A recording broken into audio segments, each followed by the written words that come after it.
بسم اللہ الرحمن الرحیم۔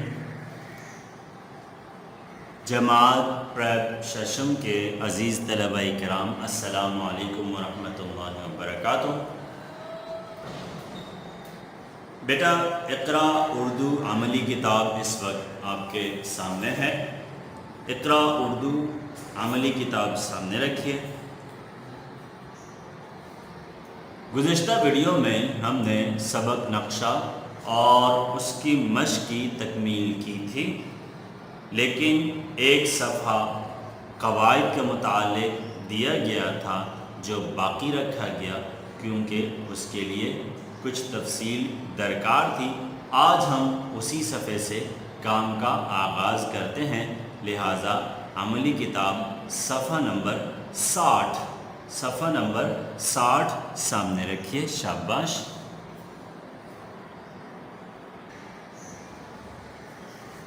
جی بیٹا، صفحہ نمبر 59 اس وقت آپ کے سامنے ہے۔ دراصل صفحہ نمبر 60 پر آپ کو ایک سوال دیا گیا ہے، لیکن اس سوال کی طرف جانے سے پہلے ہم صفحہ نمبر 59 پر دیے گئے اس قاعدے کی تھوڑی سی وضاحت آپ کے لیے کر دیں تاکہ آپ کے لیے سوال کا جواب لکھنا آسان ہو جائے۔ ٹھیک ہے بیٹا؟ قواعد کے تحت ایک قاعدہ آپ کو دیا گیا ہے، وہ قاعدہ کیا ہے؟ دیکھیے، فعل کی مطابقت فاعل کے ساتھ۔ فعل آپ جانتے ہیں کسے کہتے ہیں؟ کام۔ فعل کام کو کہتے ہیں اور فاعل کام کرنے والا۔ ٹھیک ہے؟ فاعل کسے کہتے ہیں؟ کام کرنے والا۔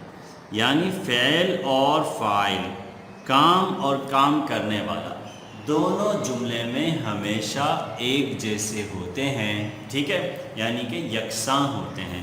اب اگر کام کے اندر ہم فاعل کے مطابق ذکر نہیں کریں گے تو پھر جملہ غلط ہو جائے گا۔ یعنی فعل اگر فاعل کے مطابق نہیں ہوگا تو پھر جملہ غلط ہو جائے گا۔ ٹھیک ہے؟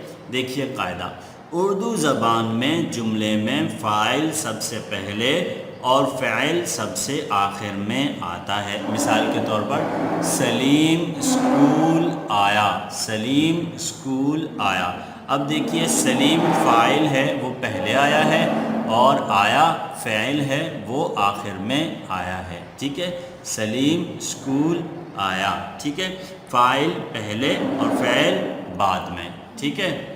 اور مفعول اور دیگر الفاظ، دوسرے الفاظ جملے کے درمیان میں یعنی جملے کے بیچ میں آتے ہیں۔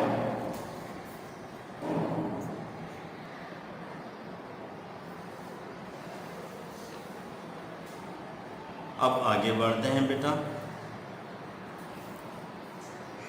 آگے کچھ مثالیں دی گئی ہیں جن سے بتائی گئی بات خوب واضح ہو جائے گی۔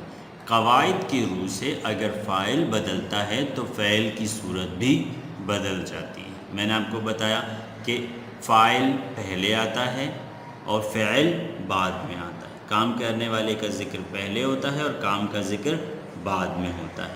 اب اگر کام کرنے والے بدل جائیں گے تو کام بھی بدل جائے گا۔ ٹھیک ہے؟ دیکھیے، بچہ دوڑتا ہے۔ اب دیکھیے، بچہ ایک ہے تو فعل بھی ایک ہے۔ بچہ دوڑتا ہے۔ ٹھیک ہے؟ بچہ ایک ہے تو فعل میں بھی ایک کا ذکر کیا جا رہا ہے۔ اب یہاں دیکھیں، بچے دوڑتے ہیں۔ بچے دوڑتے ہیں۔ اب بچے زیادہ ہیں تو دوڑتے ہیں میں بھی زیادہ کا ذکر ہو رہا ہے۔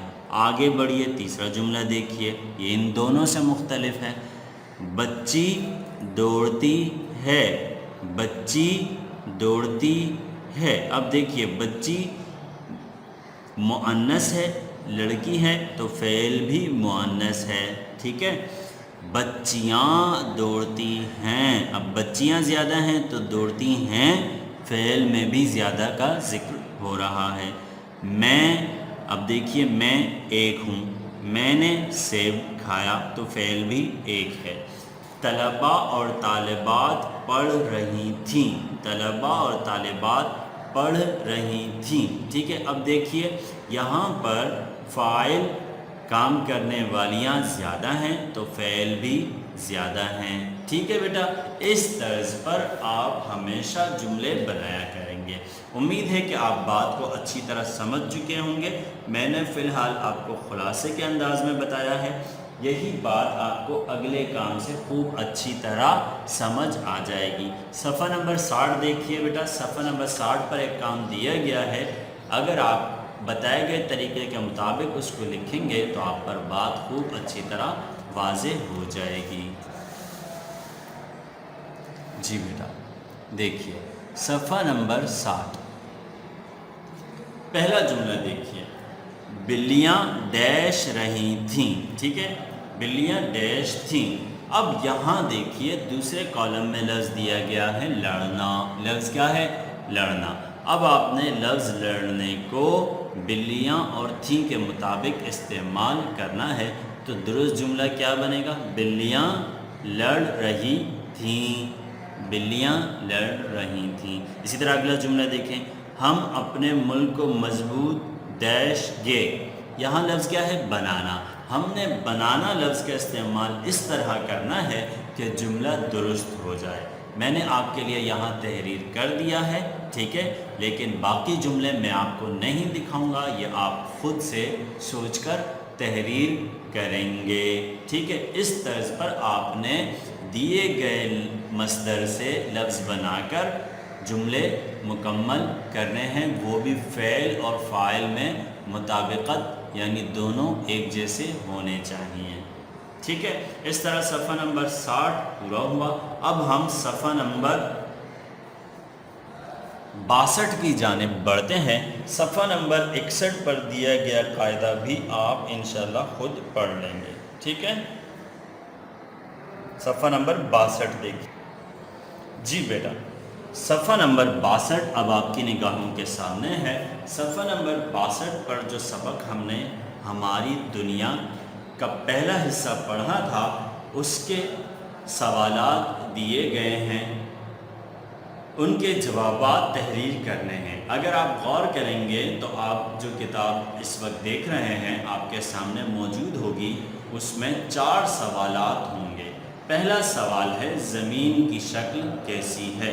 دوسرا سوال ہے دریاؤں، تالابوں اور جھیلوں کا پانی کیسا ہوتا ہے؟ تیسرا سوال ہے صحرا کو اور کیا کہتے ہیں؟ چوتھا اور آخری سوال ہے نخلستان کس جگہ کو کہا جاتا ہے؟ تو اس کے جوابات بھی میں نے آپ کے لیے تحریر کر لیے ہیں، جو میں آپ کو دکھا رہا ہوں، ٹھیک ہے بیٹا۔ پہلا سوال زمین کی شکل کیسی ہے؟ تو اس کا جواب یہاں موجود ہے، آپ کو نظر آ رہا ہوگا، زمین کی شکل گیند کی طرح گول ہے، زمین کی شکل گیند کی طرح گول ہے۔ دوسرا سوال دریاؤں، تالابوں اور جھیلوں کا پانی کیسا ہوتا ہے؟ دریاؤں، تالابوں اور جھیلوں کا پانی کیسا ہوتا ہے؟ تو اس کا جواب دیکھیے، دریاؤں، تالابوں اور جھیلوں کا پانی میٹھا ہوتا ہے، دریاؤں، تالابوں اور جھیلوں کا پانی میٹھا ہوتا ہے۔ تیسرا سوال ہے صحرا کو اور کیا کہتے ہیں؟ صحرا کو اور کیا کہتے ہیں؟ تو اس کا جواب دیکھیے، جی صحرا کو ریگستان بھی کہا جاتا ہے، صحرا کو ریگستان بھی کہا جاتا ہے۔ اگلا سوال دیکھیے بیٹا، جی نخلستان کس جگہ کو کہا جاتا ہے؟ تو اس کا جواب جو میں نے آپ کے لیے یہاں لکھا ہے وہ دیکھیے، صحرا میں جہاں درخت اور ہریالی ہو، صحرا میں جہاں درخت اور ہریالی ہو ایسی جگہ کو نخلستان کہتے ہیں، ٹھیک ہے۔ صحرا میں جہاں درخت اور ہریالی ہو ایسی جگہ کو نخلستان کہتے ہیں، ٹھیک ہے۔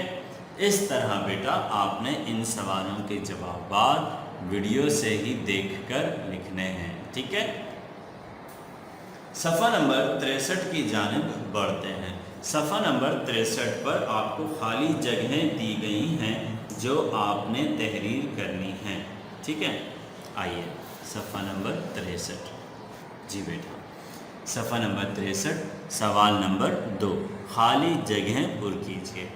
ہماری اس زمین پر اونچے اونچے ڈیش ہیں، ہماری زمین پر اونچے اونچے پہاڑ ہیں، ٹھیک ہے۔ سمندروں اور دریاؤں کے علاوہ جھیلوں اور تالابوں میں بھی پانی ہوتا ہے، شاباش۔ سمندروں کا پانی ڈیش ہوتا ہے، کھارا ہوتا ہے، یعنی کہ نمکین ہوتا ہے۔ ہمالیہ دنیا کا سب سے بڑا پہاڑی سلسلہ ہے، ٹھیک ہے۔ پاکستان کے تمام صوبوں میں ڈیش ہوتی ہے، یعنی پاکستان کے تمام صوبوں میں کھیتی باڑی ہوتی ہے، ٹھیک ہے بیٹا۔ اس طرح آپ نے یہ کام مکمل کرنا ہے۔ صفحہ نمبر 64 کی جانب بڑھتے ہیں۔ صفحہ نمبر 64 پر آئیے، شاباش جی بیٹا۔ صفحہ نمبر 64 پر جانے سے پہلے میں آپ کو ایک قاعدے کی وضاحت کر دیتا ہوں جو صفحہ نمبر 63 کے آخر میں دیا گیا ہے۔ ہم ہمیشہ کسی چیز کی تشبیہ جب کسی دوسری چیز سے دیتے ہیں تو اس کے لیے ہم عام طور پر جیسے اور کی طرح کے الفاظ استعمال کرتے ہیں۔ یہاں بہت ہی آسان کام دیا گیا ہے، وہ یہ ہے کہ جس چیز کی تشبیہ دی گئی ہے اس کو چن کر یہاں سامنے لکھنا ہے۔ مثال کے طور پر دیکھیے، امتحان میں اپنی کامیابی کی خبر سنتے ہی اس کا چہرہ پھول کی طرح کھل اٹھا۔ اب دیکھیے چہرے کی تشبیہ کس سے دی گئی ہے؟ پھول سے دی گئی ہے، پھول کی طرح۔ چہرے کی تشبیہ کس سے دی گئی ہے؟ پھول سے دی گئی ہے، یعنی پھول کی طرح۔ تو ہم نے اس طرح کے الفاظ تشبیہ والے چن کر سامنے تحریر کرنا ہے۔ کتنا آسان کام ہے بیٹا، دیکھیے۔ مصعب کی خالہ اس پر ایسی مہربان ہیں جیسے اس کی ماں۔ اب یہ جیسے اس کی ماں تشبیہ ہے، اس کو چن کر یہاں لکھنا ہے۔ مصطفیٰ نے ورزش کرتے ہوئے مجھ سے کہا میں چیتے کی طرح پھرتیلا بننا چاہتا ہوں۔ اب یہاں لفظ کیا ہے؟ چیتے کی طرح، یہ ہے تشبیہ کا لفظ جو میں نے یہاں تحریر کر دیا ہے۔ جب میں نے اس کو ہاتھ لگایا تو ایسا محسوس ہوا جیسے وہ فولاد کا بنا ہوا ہو، ٹھیک ہے۔ اب دیکھیے جیسے وہ فولاد کا، ٹھیک ہے۔ شکل و صورت سے وہ ایسا نیک لگتا ہے جیسے فرشتہ، مگر ہے لومڑی کی طرح چالاک۔ اب دیکھیے میں نے یہاں تحریر کر دیا لومڑی کی طرح۔ بوڑھے آدمی مجھے بچوں کی طرح معصوم لگتے ہیں۔ بوڑھوں کی تشبیہ کس سے دی گئی ہے؟ بچوں سے۔ قیامت کے دن پہاڑ روئی کے گالوں کی طرح اڑ جائیں گے۔ یہاں لفظ کیا آئے گا؟ گالوں کی طرح، ٹھیک ہے بیٹا۔ اس طرح آپ آج کی ویڈیو میں صفحہ نمبر 64 تک کام مکمل کرنے کی تفصیل جان چکے ہیں۔ بیٹا آپ کو بھی یہی ہدایت دی جا رہی ہیں، آپ ویڈیو سے دیکھ کر صفحہ نمبر 64 تک کام مکمل کر سکتے ہیں، لیکن زیادہ بہتر یہ ہے بیٹا کہ آپ پہلے خود تحریر کریں، بعد میں ویڈیو دیکھ کر آپ اپنی غلطیوں کو درست کر لیں۔ اس سے یہ ہوگا کہ آپ کی صلاحیتیں زیادہ بہتر طور پر بڑھیں گی انشاءاللہ، ٹھیک ہے بیٹا۔ اپنے تمام اساتذہ کرام کو خصوصی طور پر دعاؤں میں یاد رکھیے گا۔ السلام علیکم ورحمۃ اللہ وبرکاتہ۔